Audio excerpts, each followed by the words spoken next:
While the girls watch the boys who watch the girls go by.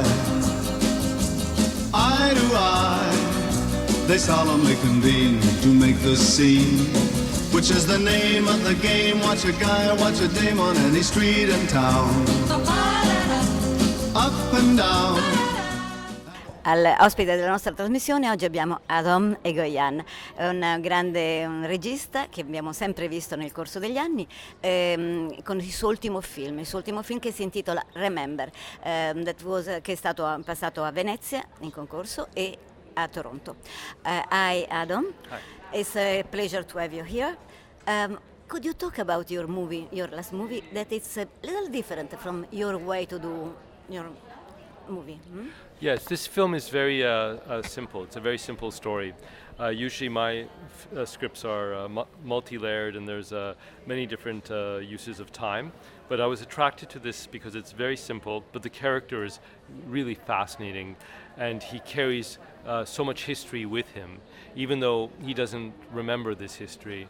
But we begin to understand the complexity and the weight of it as the film develops. And so it was an opportunity to work with Christopher Plummer, and I think it's a very extraordinary role that he plays in this film.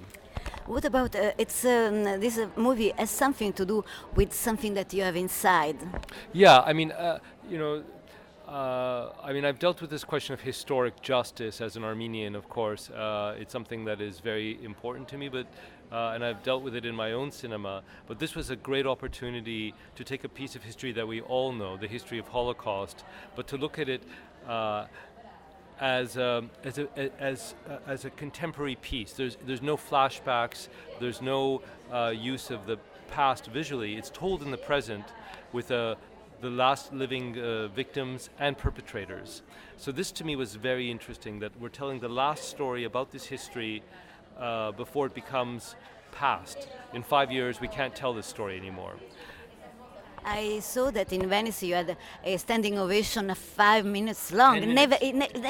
Ten minutes. Never happened in a Venice story. Yeah, it was really an amazing moment.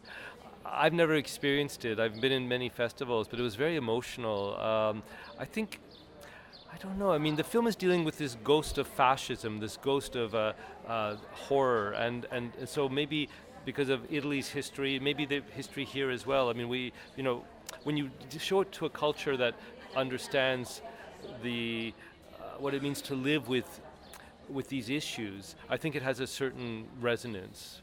Thank you so much and all the best. Thank you. Do it again. Muchas gracias. Okay.